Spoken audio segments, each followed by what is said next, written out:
Hello friends, welcome back to my channel Aadi cultural world. Kanha ji के सभी भक्तों को मेरी तरफ से राधे कृष्णा। तो देखिए फ्रेंड्स, आज हम कान्हा जी के लिए ये बहुत ही खूबसूरत सी new design winter special dress बनाएंगे। तो सबसे पहले मैं कान्हा जी को ये ड्रेस पहनाकर दिखाती हूँ। यहाँ मैंने कान्हा जी को ले लिया है। ऐसे हमें ऊपर की तरफ से ये ड्रेस डालनी है कान्हा जी के अंदर। और देखिए ये जो नीचे वाला हाथ है ना, पहले हम यहाँ पे ऐसे स्लीव पहनाएंगे, फिर ये जो इधर वाला हाथ है इसमें भी हम स्लीव डाल लेंगे इस तरीके से। स्लीव डालने के बाद अब ऊपर से हमने ये जो कैप बनाई है ये पहनाएंगे और आगे से ऐसे बंद कर लेंगे। तो देखिए हमारे कान्हा जी इस ड्रेस को पहनकर कितने अच्छे लग रहे हैं। इसका लुक भी बहुत अच्छा है और कान्हा जी अच्छे से ढके हुए हैं, उन्हें बिल्कुल भी ठंड नहीं लगेगी। इस ड्रेस को बनाना बहुत आसान है। मैंने एकदम सिंपल तरीके से ये ड्रेस बनाना और कान्हा जी को पहनाना भी बताया है। तो प्लीज़ वीडियो को लास्ट तक देखिएगा, जिससे कि आप भी आसानी से ये ड्रेस बनाकर कान्हा जी को पहना सकेंगे। अगर आप ड्रेस से रिलेटेड या फिर वीडियो से रिलेटेड कोई नॉलेज चाहते हैं या फिर कोई क्वेश्चन पूछना चाहते हैं तो मुझे मेरे इंस्टाग्राम पर पूछ सकते हैं। मेरा इंस्टाग्राम हैंडल है आदि कल्चरल वर्ल्ड 268। साथ ही साथ मुझे फॉलो भी करें। तो चलिए फ्रेंड्स, अब हम ये बहुत ही खूबसूरत सी कान्हा जी की new design winter special dress बनाना शुरू करते हैं। इसके पहले अगर आपने अब तक मेरे चैनल को सब्सक्राइब नहीं किया है तो प्लीज मेरे चैनल को सब्सक्राइब करिए, साथ ही साथ बेल आइकन भी प्रेस करिए, जिससे मेरे आने वाली वीडियोस की नोटिफिकेशन आपको सबसे पहले मिले। ड्रेस बनाने के लिए मैंने देखिए ये रेड कलर का ऊन ले लिया है और साथ ही साथ 10 नंबर की क्रोशिया ली है। आप 10 और 11 में से कोई भी क्रोशिया ले सकते हैं। अब हमें सबसे पहले इस तरीके से एक लूप बनाना है और लूप के अंदर हम क्रोशिया डालेंगे। फिर हमें क्रोशिया में उनको लेकर लूप में से निकाल लेना है। तो देखिए ये यहाँ पर लॉक हो गया। अब हम क्रोशिया में उनको लेकर लूप में से निकालेंगे, एक चेन बन गई। फिर से हम क्रोशिया में उनको लेकर लूप में से निकालेंगे तो ये दूसरी चेन बन गई। ऐसे ही हमें टोटल 12 चेन बनानी है। ये 3, 4, 5, 6, 7, 8, 9, 10, 11 और ये 12। मैंने टोटल 12 यानी कि 12 चेन बना के कंप्लीट कर ली है। अब हमें सिंगल क्रोशिया बनानी है। तो एक चेन हम यहाँ से छोड़ देंगे और दूसरी चेन में क्रोशिया डालेंगे। फिर हमें क्रोशिया में उनको फंसा कर निकाल लेना है। 2 फंदे हुए तो क्रोशिया में उनको लेकर 2 फंदों से निकालेंगे, ये सिंगल क्रोशिया बन गई। फिर इसके बाद वाली चेन में भी क्रोशिया डालकर उनको फंसा कर निकालेंगे। 2 फंदे हुए क्रोशिया में उनको लेकर 2 फंदों से निकाल लेंगे। ऐसे ही हमें हर एक चेन में से एक एक बार सिंगल क्रोशिया बनानी है। हम इस बात का ध्यान रखेंगे, हमने ये जो चेन बनाई है ना वो हमें एकदम ढीली ढीली बनानी है, क्योंकि अगर आप बहुत ज़्यादा टाइट चेन बनाते हैं तो आपको पहली लाइन बीनने में थोड़ी सी प्रॉब्लम आएगी, क्रोशिया फंसने लगती है। और अगर आप ढीली चेन बनाते हैं तो कोई दिक्कत नहीं होगी, क्रोशिया बहुत स्मूथ चलती है और आप आसानी से बीन पाएंगे। मैंने ऑलमोस्ट बीन के कंप्लीट कर लिया। अब हम इसको पलट लेंगे। पलट कर हमें एक और ये दो चेन बनानी है। एक चीज़ और मैं आपको बता दूं, टोटल 12 चेन हमने बनाई थी। तो जब शुरू में एक चेन छोड़कर दूसरी चेन में से मैंने सिंगल क्रोशिया बनाना शुरू किया था तो एक चेन घट गई है, यानी कि अब हमारे पास टोटल 11 चेन बची है।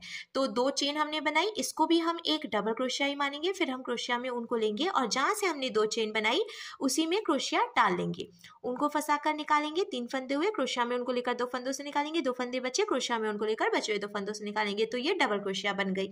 यानी कि पहले जो हमने 2 चेन बनाई थी वो भी डबल क्रोशिया हो गई, फिर उसी में से हमने एक डबल क्रोशिया और बनाई तो एक चेन में से 2 डबल क्रोशिया हो गई। फिर हम क्रोशिया में उनको लेंगे, इसके बाद वाली चेन में क्रोशिया डालकर उनको फंसा कर निकालेंगे। 3 फंदे हुए क्रोशिया में उनको लेकर 2 फंदों से निकालेंगे। 2 फंदे बचे तो क्रोशिया में उनको लेकर बचे हुए 2 फंदों से निकालेंगे। ये डबल क्रोशिया हो गई। फिर से क्रोशिया में उनको लपेटेंगे और इसी चेन में डालेंगे जहां से हमने पहले डबल क्रोशिया बनाई थी और उनको फंसा कर निकाल लेंगे। 3 फंदे हुए तो क्रोशिया में उनको लेकर 2 फंदों से निकालेंगे। 2 फंदे बचे तो क्रोशिया में उनको लेकर 2 फंदों से निकालेंगे। ऐसे हमने फिर से एक ही चेन में से 2 डबल क्रोशिया बनाई है।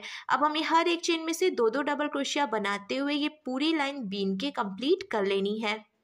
2-2 डबल क्रोशिया बनाते हुए मैंने पूरी लाइन बीन के कंप्लीट कर ली है। तो जैसा कि मैंने आपको पहले भी बताया था 11 चेन हमारे पास थी, तो हर एक चेन में से जब हमने 2-2 डबल क्रोशिया बनाई है तो अब टोटल 22 यानी कि 22 डबल क्रोशिया यानी कि 22 चेन्स हो गई हैं। अब हम इसको पलट लेंगे। पलट कर हमें फिर से 2 चेन बनानी है। तो ये जो 2 चेन है इसको भी हम एक डबल क्रोशिया मानेंगे। फिर इसके आगे की 2 चेन में से भी हम एक एक डबल क्रोशिया बनाएंगे। तो टोटल 3 डबल क्रोशिया हो गई हैं। अब एक डबल क्रोशिया हम और बनाएंगे तो ये 4 डबल क्रोशिया हो गई। ठीक है, 1 2 3 4। अब हमें 4 चेन काउंट करके छोड़नी है, 1 2 3 और ये 4। 4 चेन हमने छोड़ दी। 5वीं चेन में हम क्रोशिया डालेंगे, उनको फंसा कर निकालेंगे और ऐसे डबल क्रोशिया बना लेंगे। तो देखिए यहाँ पे कान्हा जी की एक स्लीव बन गई है।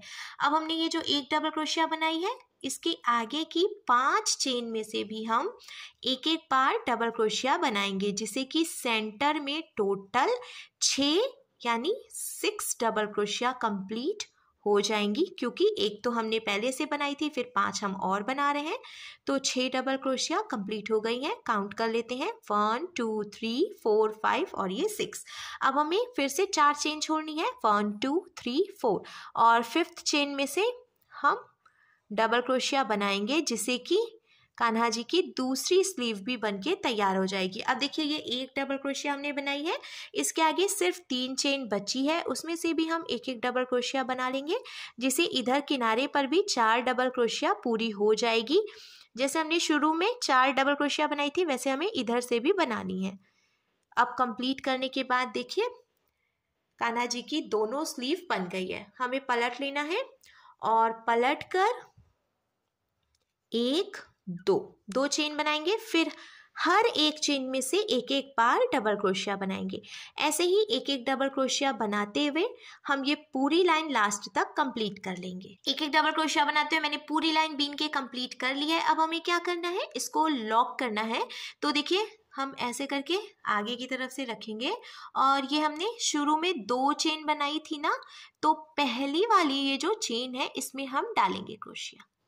इधर की तरफ देखिए, यहाँ से पहली वाली चेन में डालेंगे, ऊन को फंसाकर निकालेंगे। 2 फंदे हो गए हैं, तो इस फंदे को इसमें से निकाल कर और स्लिप स्टिच लगाकर ज्वाइंट करेंगे। देखिए ये लॉक हो गया है। अब हमें क्या करना है, यहाँ पे हम ऑरेंज कलर का ऊन ज्वाइंट करेंगे। तो पहले रेड कलर का ऊन कट कर लेते हैं। ऐसे हमें एक चेन बनाना है और इसको ढीला कर लेना है। ढीला करने के बाद यहाँ से एक्स्ट्रा ऊन कट करेंगे, तो फिर टाइट करने के बाद देखिए ये यहाँ पर अच्छे से लॉक हो गया है। ये जो ऊन है थोड़ी सी जगह छोड़ते हुए फिर हम कट कर लेंगे। अब हम ऑरेंज कलर का ऊन ले लेंगे और जहाँ से हमने इसको जॉइंट किया है उसी चेन में हम फिर से क्रोशिया डालेंगे और ये ऑरेंज वाला ऊन जो है इसको हम इसमें से निकालेंगे। फिर हमें नॉट यानी कि गांठ लगानी है, जिससे ये यहाँ पर जॉइंट हो जाएगा। तो मैं 2 नॉट लगाऊंगी, एक और फिर एक और। नॉट लगाने के बाद अब ये जो एक्स्ट्रा ऊन है थोड़ी सी जगह छोड़ते हुए फिर हम कट करेंगे। अब जहाँ से हमने ये ऊन ज्वाइंट किया है उसी चेन में हम क्रोशिया डालकर ऊन को फंसाकर निकाल लेंगे। एक और ये 2 चेन हमने बनाई, इसी में से हम फिर से एक डबल क्रोशिया और बनाएंगे। 2 डबल क्रोशिया हो गई। फिर इसके बाद वाली जो चेन है इसमें से भी हमें 2 डबल क्रोशिया बनानी है, ये 1 और ये 2। ऐसे ही हमें हर एक चेन में से 2 डबल क्रोशिया बनाते हुए ये पूरा जो सर्कल है यहाँ से यहाँ तक कंप्लीट कर लेना है। तो देखिए फ्रेंड्स, मैंने हर एक चेन में से 2 डबल क्रोशिया बनाते हुए इसको लास्ट तक बीन के कंप्लीट कर लिया। अब हम लास्ट में फिर से इसमें स्लिप स्टिच लगाएंगे। तो 2 चेन हमने बनाई थी, उसकी पहली वाली चेन में क्रोशिया डालेंगे, ऊन को फंसा कर निकालेंगे। 2 फंदे हुए तो इस फंदे को इसमें से निकाल कर स्लिप स्टिच लगा लेंगे। ये पूरा सर्कल कंप्लीट हो गया है। अब आप चाहिए तो इसी कलर के ऊन से आगे भी बीन सकते हैं, पर मैं इसमें येलो कलर का ऊन ज्वाइंट करूंगी। तो लास्ट में ये जो एक फंदा बचा है हमें इसको यहीं पे लॉक कर लेना है और लॉक करने के बाद इसमें ये येलो कलर का ऊन ज्वाइंट कर लेना है। मैंने देखिए ऑरेंज कलर वाला ऊन यहीं पे लॉक करके ये येलो कलर का ऊन ज्वाइंट कर लिया। आप जहाँ से ऊन ज्वाइंट किया उसी चेन में क्रोशिया डालकर ऊन को फंसा कर निकालेंगे। 1 2 3 4 और ये 5, टोटल 5 चेन बनाएंगे। इसके बाद वाली चेन में क्रोशिया डालकर उनको फंसाकर निकालेंगे। 2 फंदे हुए, इस फंदे को इसमें से निकालकर स्लिप स्टिच लगाएंगे। देखिए फिर से हमें 5 चेन बनानी है, 1 2 3 4 और ये 5। फिर इसके बाद वाली चेन में क्रोशिया डालनी है, उनको फंसाकर निकालना है। 2 फंदे हुए ऐसे स्लिप स्टिच लगा लेना है। ऐसे ही हमें 5 चेन बनानी है और फिर बगल वाली जो चेन है इसमें से स्लिप स्टिच लगाकर इसको जॉइंट कर लेना है। तो इस तरीके से ये डिज़ाइन बन जाएगी। ऐसे डिज़ाइन बनाते हुए हम पूरी लाइन कंप्लीट करेंगे। डिज़ाइन बनाते हुए मैंने देखिए इसको चारों तरफ से कंप्लीट कर लिया है। अब लास्ट वाली ये जो 5 चेन है, तो जहाँ से हमने शुरुआत की थी उसी चेन में हम इसको स्लिप स्टिच लगाकर जॉइंट करेंगे, जिससे कि ये पूरा सर्कल कंप्लीट होगा।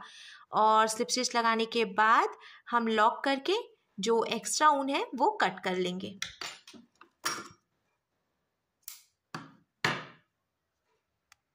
लॉक करने के बाद अब देखिए ड्रेस का लुक कुछ ऐसे आ जाएगा। अब हमें कान्हा जी की कैप बनानी है, तो हम इसी में जॉइंट कैप बनाएंगे। यहाँ ऊपर की तरफ से हमने जो नेक बनाई थी, तो किनारे वाली जो चेन है इसमें हमें ये येलो कलर का ऊन जॉइंट कर लेना है।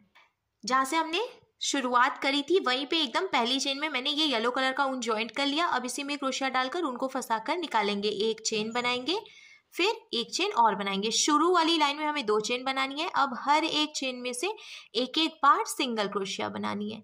ऐसे ही सिंगल क्रोशिया बनाते हुए हमें लास्ट तक कंप्लीट करना है। बहुत ही सिंपल तरीका है।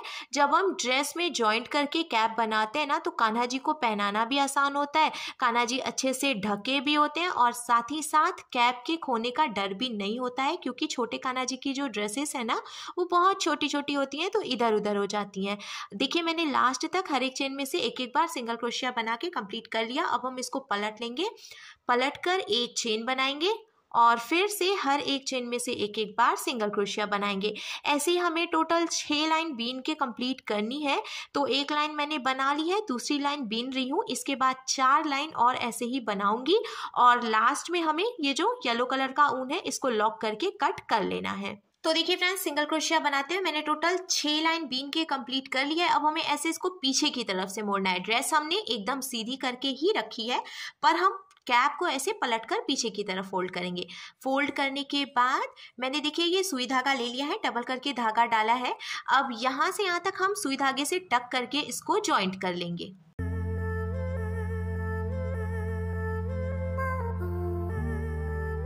मैंने देखिए यहाँ से यहाँ तक सुई धागे से टक करके जॉइंट कर लिया है। और जब हम पलट कर सीधा करेंगे तो अब हमारे कान्हा जी के लिए बहुत ही सुंदर सी new design winter special dress बनकर देखिए बिल्कुल तैयार है। आगे की तरफ से ये ओपन है, जिसे हम कान्हा जी को आसानी से पहना सकें। आप चाहें तो यहाँ पे टिप टैप बटन भी लगा सकते हैं या फिर हुक या वेलक्रो भी लगा सकते हैं।